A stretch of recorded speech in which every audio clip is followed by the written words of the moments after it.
Hello friends, स्वागत है आप सभी का मेरे चैनल पे। और जो नए लोग जुड़े हैं उनका भी स्वागत है। तो आज के ब्लॉग में आप लोगों को देखने को मिलेगा कि कांवर किस तरह से भरा जाता है और उसके कुछ नियम क्या होते हैं।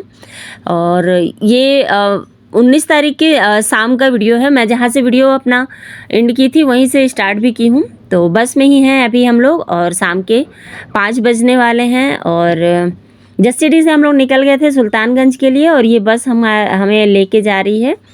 40 लोग हम लोग थे और जो इसका रेंट है वो है 10,000। तो कोई ख़ास महंगा नहीं है क्योंकि 3 से 4 घंटे का सफ़र है। काफ़ी आराम से कट जाता है इसमें। लेकिन मेरी हालत ख़राब हो गई थी क्योंकि मुझे बस में थोड़ी सी वोमिटिंग की प्रॉब्लम होती है। तो बस सिर में दर्द होने लगा था। यहाँ तो फ़िलहाल अभी तक ठीक थी, उसके बाद फिर मेरी हालत ख़राब हुई थी।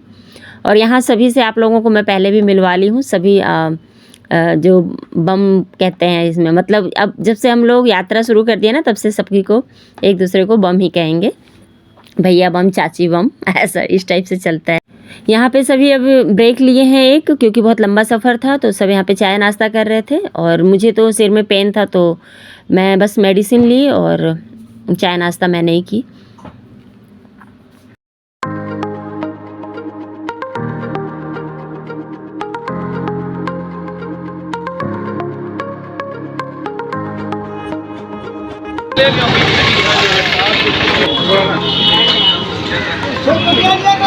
आपके हालात बताओ। क्या हालात बताओ। और ये मेरे जेठ का बेटा है और मेरा आनव है, छोटा वाला बेटा। तो हम लोग थोड़ा सा कोल्ड ड्रिंक भी ले लिए थे ताकि ठंडा ठंडा अच्छा लगे करके। पर वही है कि जब आप थके हैं तो कुछ भी अच्छा नहीं लगता है। मेरे साथ वैसा ही हो रहा था। बस मैं ये सोच रही थी कि कांवर उठाते तक मेरी तबीयत ठीक हो जाए। और इतना अच्छा लग रहा था यहाँ का जो माहौल था ना बाहर, क्योंकि कई जगह कांवरिया दिखते हैं गांव के बीच के रास्तों से। और यहाँ पे हम भी अब पहुँच गए हैं अपने, कहना चाहिए, गंगा घाट के किनारे। और यहाँ पे कुछ दूर चलना होता है बस स्टैंड से। उसके बाद पहले आते हैं हम लोग सब कोई कांवरिया लोग जो भी हैं, जो अगर पुराना कांवर होता है तो उसे अपना बनवा लेते हैं और नया कांवर होता है तो नया ख़रीद लेते हैं यहीं से। तो पास में ही है, ज़्यादा दूर नहीं है। मतलब 1 से 1.5 किलोमीटर के अंदर में ही बस स्टैंड से लेके और घाट तक के बीच में ये सब पड़ता है। तो यहाँ पे सब कोई ले रहे थे और यहाँ पे मेरी हालत इतनी ज़्यादा ख़राब हो गई थी कि मुझे लास्ट में फिर वोमिटिंग हो ही गई थी। तो अच्छा था कि दुकानों में ना आपको एक चीज़ बहुत ही अच्छा मिलेगा, यहाँ पे हर दुकान में आपको टॉयलेट की सुविधा ज़रूर मिलेगी। मतलब और हेल्पफुल रहते हैं। ऐसा नहीं है कि नहीं करना है, ऐसा नहीं रहता है। काफ़ी हेल्पफुल रहते हैं कांवरिया लोगों के लिए ये लोग। तो अगर आप आना चाहते हैं तो बड़े शौक़ से आइए, कोई भी प्रॉब्लम नहीं होगी। और यहाँ आने के बाद तो एक बार आने की ज़रूरत है, उसके बाद तो आपको मना करने पे भी आप नहीं मानेंगे, फिर आएंगे ही।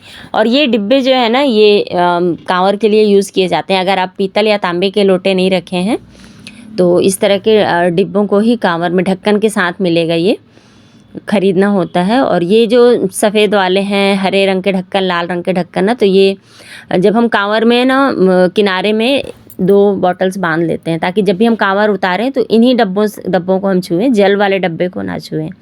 तो इसमें गंगा जल रहता है तो पवित्री कहते हैं इसे। तो उसी जल को छिड़क के अपने मुंह के अंदर भी डालना होता है। आगे बताऊंगी मैं आपको कांवर की पूरी विधि। और यहाँ पे अगर आप उतरे हैं ना तो बस आप उतरिए, यहाँ पे कपड़े भी सारे आपको मिल जाएंगे। सब कुछ एक ही दुकान के नीचे मिल रहा था। वैसे बहुत लंबी मतलब लंबा मार्केट बिछा हुआ था, लेकिन हम जहाँ पे रुके थे ना वहाँ पे सारी चीज़ें एक साथ ही मिल गई। तो लैट्रिन बाथरूम की भी व्यवस्था थी यहाँ पे। मतलब आप स्नान करके फिर अपना कांवर वगैरह सजा के लेके जा सकते हैं। वैसे तो अब गंगा घाट पे स्नान करते ही हैं लोग, तो नॉर्मली बहुत कम लोग ही नहाते हैं। और यहाँ पे मेरे कांवर को सजाया जा रहा है क्योंकि मैं 1 साल कांवर ले गई थी, उसके बाद ना 2 से 3 साल तक रखा रह गया था कोरोना की वजह से। और पिछले साल भी नहीं जा पाई थी मैं, पर्सनल प्रॉब्लम्स की वजह से। तो यहाँ पे बस मेरे ही कांवर में घंटी, त्रिशूल और शिव परिवार वगैरह लगा रहे हैं। तो बस सज गया मेरा भी कांवर। और छोटी सी काम में आ रही है। ठीक हो गया क्या? हल्का हो रहा, ठंडा हुआ, अच्छा लग रहा है।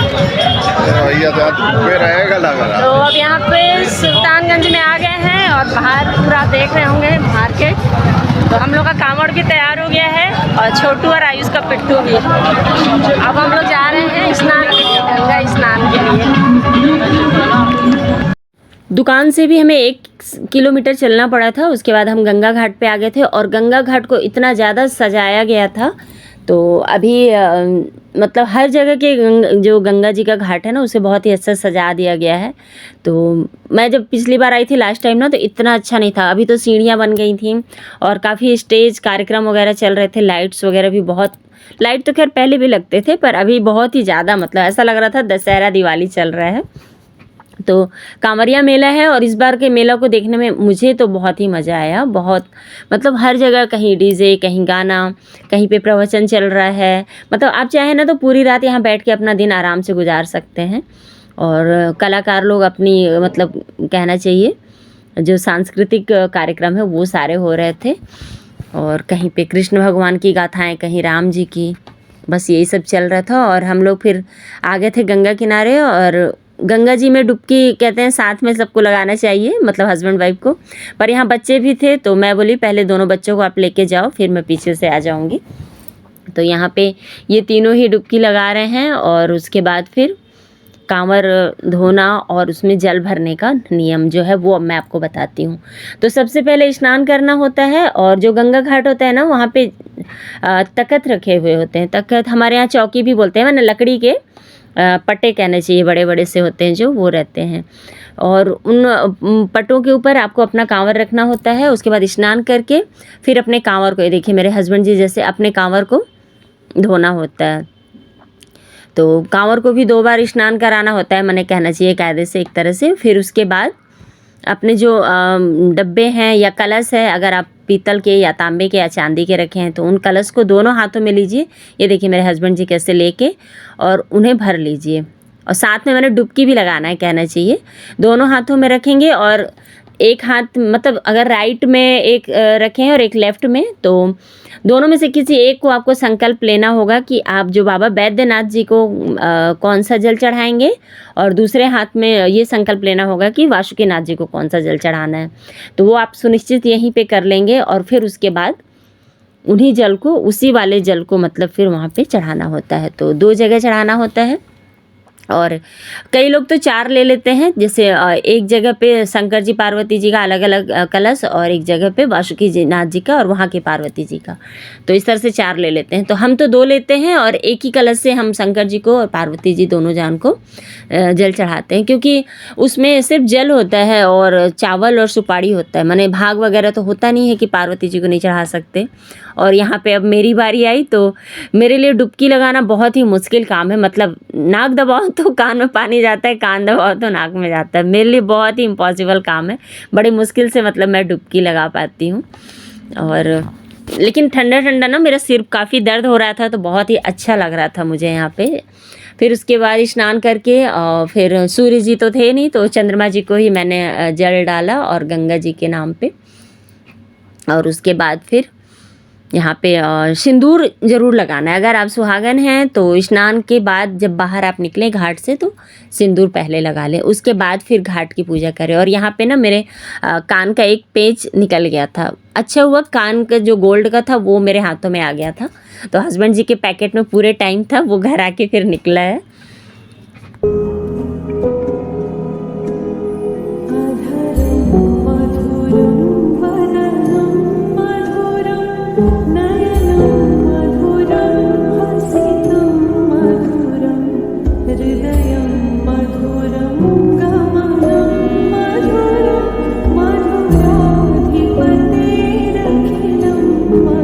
मैं भी यहाँ पे स्नान करके और जल चढ़ा के और अपने कांवर को लेके आ गई हूँ और कांवर को फिर स्नान कराऊंगी। और ये मेरे हस्बैंड जी के हाथ में जो डिब्बी है ना, तो ये 2 हस्बैंड जी के कांवर के लिए है, 2 मेरे कांवर के लिए है। और बच्चों का जो पिट्ठू है उसमें भी आप चाहें तो 3 वाला पिट्ठू ले सकते हैं, मगर हमने 2 वाला लिया है। तो बच्चों की पवित्री हम लोग के साथ में रहेगी तो वो हमारे पवित्री से ही मतलब अपना हाथ वगैरह धोएंगे जब भी अपने कांवर को रख के छुएंगे। तो यहाँ पे स्नान कर लिए हैं और उसके बाद ना कांवर वही तख्त पे रख के और उसमें यहाँ से जो जल हम भर के ले जा रहे हैं वो जल रहेगा। और अगर पॉसिबल हो तो आप घर से ही सिक्का, सुपारी और चावल लेके जाएं। क्योंकि बेलपत्र फूल तो वहाँ मिल जाता है, चावल भी मिल जाता है। हम लोग जिस पंडा जी से संकल्प कराए थे ना, उनके मतलब वो अपने पास में रखते हैं। तो हम लोग का तो खैर काफ़ी लंबे, मतलब हमारे हस्बैंड जी यहाँ पे कम से कम नहीं तो 16-17 साल से ऊपर से ही आ रहे हैं, तो उनका एक बन चुका है परिचय। तो वो ये देखिए यहाँ पे ना गंगा नदी में एज ए सेफ्टी के लिए, मैंने अगर कोई डूबे तो उसके लिए भी नाव वगैरह चल रही थी, मतलब कहना चाहिए क्या बोलना चाहिए उसको, गार्ड मतलब कर रहे थे वो लोग, देख रहे थे कि कहीं किसी को कुछ परेशानी ना हो। और यहाँ पे सबको ही अपने अपने कांवर को व्यवस्थित कर रहे थे। कांवर को ना जो कलश है उसको काफ़ी मजबूती के साथ बांधना भी होता है, जो पवित्री होती है उससे भी। तो हमारे यहाँ ये लोग क्या करते हैं, जीआई तार होता है उसी से जो पवित्री होती है उसको कांवर में बांध देते हैं, और जो कलश है उसके लिए कच्चा सूता आता है, उस सूता से बांधते हैं, तो वो आराम से बिना खुले वहाँ तक जाता है। और जो कांवर जो कलश होता है ना, उसके ऊपर आपको चुनरी रखना होता है। चुनरी वहाँ भी मिल जाती है, आप चाहें तो घर से भी लेके जा सकते हैं। और यहाँ पे थोड़ा सा फ़ोटो शूट हो रहा है, क्योंकि बड़े नसीबों से हमें शंकर जी की कृपा से चारों जान हम लोग पूरा परिवार सहित मैं पहुँच पाई हूँ वहाँ पे कांवर लेकर के। तो ये यहाँ पे हम लोग के कांवर रेडी हो रहे हैं सभी के, और ये सब करते हुए हम लोग को 10:30 हो गए थे। मतलब 10:30 के बाद हम लोग निकल पाए थे वहाँ से अपनी यात्रा, मतलब जो हमारी कांवर यात्रा जो शुरू होनी थी ना, वो 10:30 के बाद शुरू हुई थी। और यहाँ पे कांवर व्यवस्थित करने के बाद सब कोई अपने अपने हाथों में पुष्प वगैरह लेकर के संकल्प किए। एक ओंकार, जय बाबा, जय जनाब। संकल्प हो गया। उसके बाद सब कोई अपने अपने कांवर का जो ढक्कन है, उस संकल्प जो हाथों में था ना, चावल, पुष्प, सुपारी, सिक्का जो भी है वो सबको उसमें डाल के, और पुष्प वगैरह को बाहर ही छोड़ दिया जाता है वहीं तख्त के ऊपर, क्योंकि वो फिर खराब होने लगता है।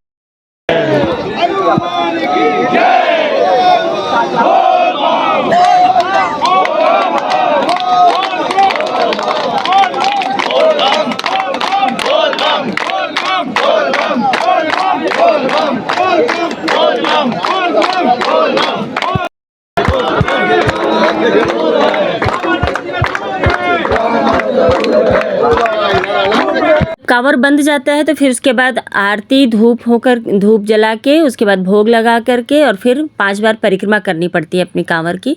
उसके बाद फिर कनगुच्ची कहते हैं, जो मैं भी कर रही हूँ ना, कान पकड़ के उठक बैठक, 5 बार उठक बैठक करेंगे, और फिर 5 बार ताली बजा के बोल बम बोल के फिर कांवर को उठाना होता है।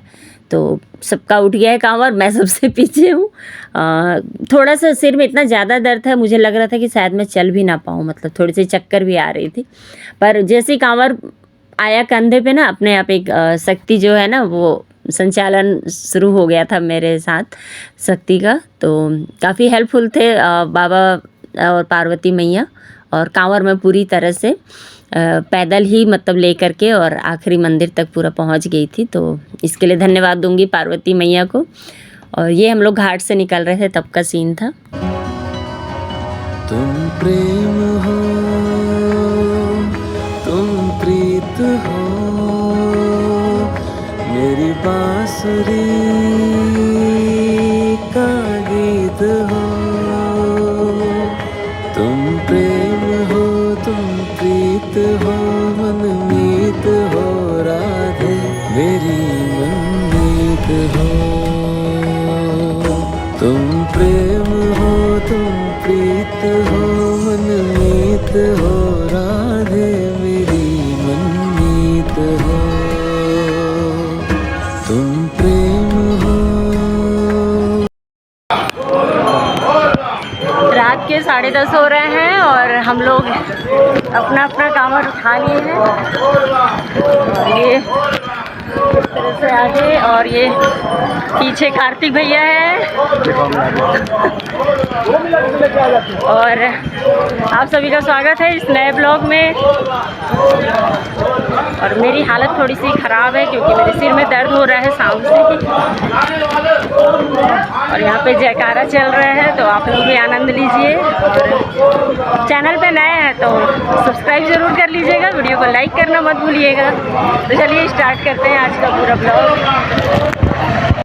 हाँ जी, मैं यहाँ पे ब्लॉग स्टार्ट की थी तो वही वाला क्लिप डाल दी थी, क्योंकि मुझे पता ही नहीं था कि कितने देर का मैं वीडियो बनाने वाली हूँ। तो जब एडिट कर रही थी तब काफ़ी लंबा वीडियो गया था पिछला वाला, इसलिए इसको यहाँ से स्टार्ट की थी। बोल बम बोल बम बोल बम बोल बम बोल बम।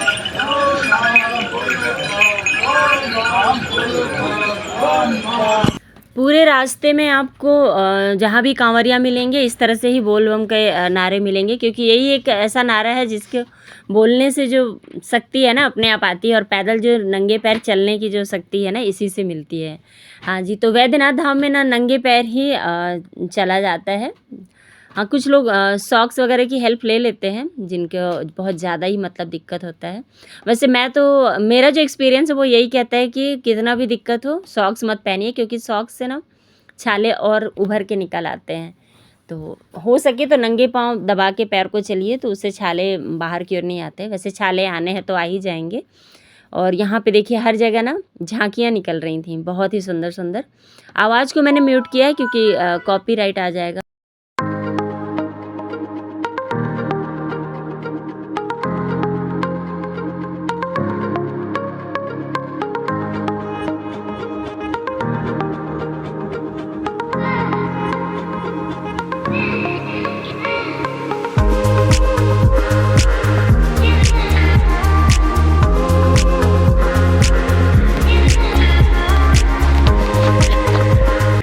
चलते चलते आ गए हम लोग पुल के ऊपर, और पुल के जस्ट नीचे उतरने के बाद ही हमारा जो कहना चाहिए रुकने का जो स्थान था ना वो था, क्योंकि ज़्यादा लंबा नहीं रखा गया था।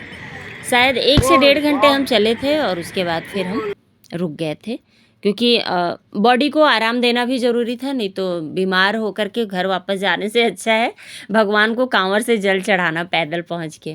तो बस यहाँ पे हम लोग पहुँच गए थे, और ये देखिए हमारे पूरे 40 लोगों में शायद कुछ लोगों का पिट्ठू था, कुछ लोगों का कांवर था। तो ये सारे हम ही सभी लोगों के थे, यहाँ पे एक लाइन से रखे हुए थे। और कांवर रखने के बाद हम लोग अपने जो जहाँ रुकने की व्यवस्था थी वहाँ गए, और अपने गीले वस्त्र जो थे उसे चेंज किए, क्योंकि 2 सेट कपड़ा रखना होता है। एक सूखा कपड़ा ताकि उसे आप पहन के रात में सो सकें, और एक पन्नी रखनी होती है उसे ही बिछाना होता है, और ओढ़ने के लिए आपको एक चादर रखना होता है। और उसके बाद हम लोग फिर खाना पीना खाए, क्योंकि खाना बन चुका था। और खाने में हमारा खुद का हम लोग मतलब मेस लेके चलते हैं, मतलब अपना खुद का ही रहता है। कुछ लोग होते हैं जिन्हें बुक किया जाता है खाना बनाने के लिए, तो वो बिना प्याज लहसुन का शुद्ध खाना बनाते हैं। तो और कुछ लोग क्या ना नमक खाते हैं, कुछ लोग फलाहारी रहते हैं, लेकिन हमारा जो ये ग्रुप है इसमें सब नमक खाते हैं। और मैं भी काफ़ी वीक ना हो जाऊं इसलिए नमक ले लेती हूँ। इच्छा तो होती है फल पे कांवर लेने की, पर नमक जब भी खाते हैं तो स्नान जरूर करते हैं, और स्नान करके ही कांवर को छूते हैं। तो ऐसी ही पूरी विधि और मेरी यात्रा को देखने के लिए आपको मेरे चैनल को सब्सक्राइब करना होगा। वीडियो को लाइक ज़रूर कर लीजिएगा। फिर मिलूँगी नए वीडियो में, तब तक के लिए बाय बाय दोस्तों।